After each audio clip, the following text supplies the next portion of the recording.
Guys, we got a lot of requests to do a duck call tuning, and right now I have Cal's original Rich and Tone. I'm going to show you what the reed looks like now. R&T out of the box likes to trim their dog ears really differently than I like to. They go like really diagonal instead of doing like a 90 degree or a 45 like I like to do. So I'm going to show you how it runs right now, show you what it sounds like, and then after I'm done tuning it, showing you how to tune it, I'm going to show you what it can sound like off of just a little bit of tuning.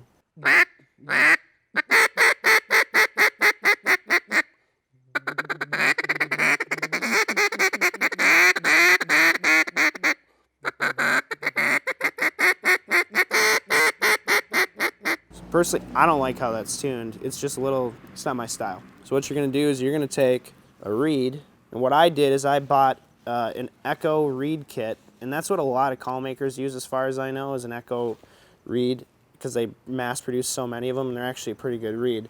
So the first thing you do is you take your reed and you bend it like this, and way it bends, you're gonna put that against the tone board. So I'm gonna take Cal's call apart, pop out the cork and the reed.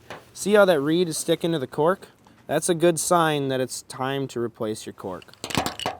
And you can reuse it as much as you want, but I'm going to show you again like how I tune the call, where the reed should be, where I think it should be. Put in the old cork, and then I'm going to put in a new cork, and you're going to see the sound difference.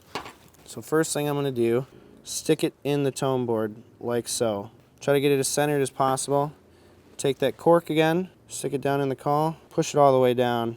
Notice how there's no air gap right there. The cork is all the way down at the bottom, so no air is going to be escaping on either end. First thing I'm going to do, I'm going to take my scissors. I'm going to cut off a decent amount.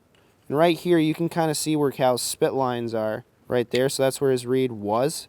So I'm going to start out by cutting off just a little bit, not too much, just to start off. And I'm going to run it. Sounds really bad. So what I'm going to do is I'm going to take some more off of it, kind of come down until I get that sound that I want.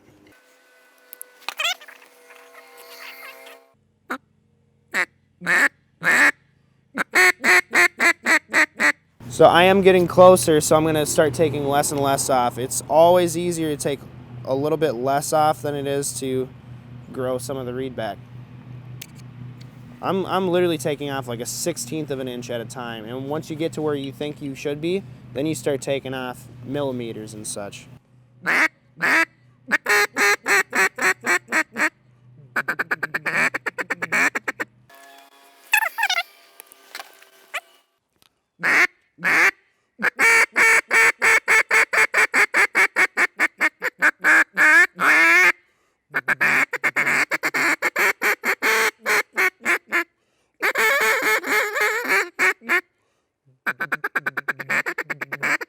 It's about where I want it.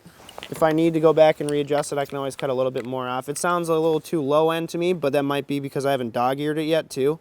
So I'm going to dog-ear it now. Dog-earing is where you take stuff off the corners like about this much, and you can always, like I said before, start with a little bit, and then if you don't like it, you can come in as far as you want. R&T likes to dog-ear their calls like this. I'm more of the guy who likes to dog-ear just the very top.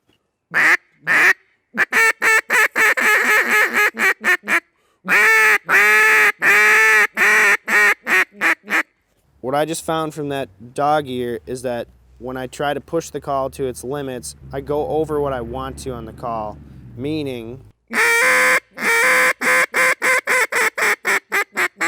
So on my hunting calls, I like to not be able to get to that next level of a hail like you would for a Main Street call.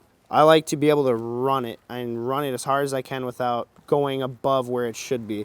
I'm going to mess around with the dog earing a little bit right now and just bring it in just a little bit more and see if that affects the sound at all.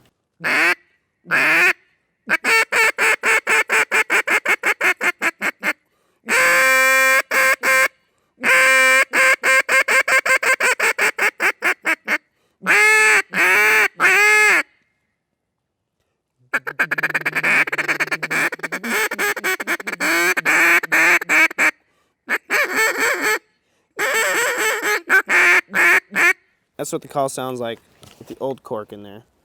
What since I think that the cork needs to be replaced, this is not my call. Normally I'd take the cork out and chew it myself, but since it's not my call and that's disgusting, I'm gonna put in a new cork and see how different it sounds. So now I got a new piece of reed that came with my Echo kit.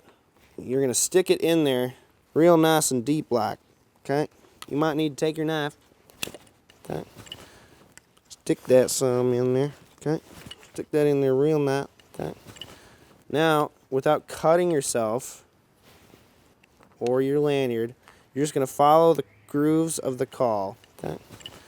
Go really slow, okay? See how that fits real nice? Okay. Now we're gonna do something like this. We're gonna real nice, yeah. Okay. Okay. Got a little extra lippage there because I didn't do that right. Paw's gonna hurt me. I want to make sure that it's real nice and snug, you know, so that no extra air comes out of it. See now, that's exactly where I want. Now, here's the really important part. Take the cork and you chew on it. Not like crazy hard, just enough to get, you know, water and stuff in it. So you just put it on your teeth, chew a little bit, get it saturated. Okay, so now we're gonna take our reed again. You're gonna double check it. You're gonna make sure that it's in the spot where it needs to be. Stick it on the back of your tone channel. Should just slide right in there because of that spit. Because he was a spitty mouth. Now I'm gonna run it again. See what she sounds like now. See if it actually affects the sound a whole lot.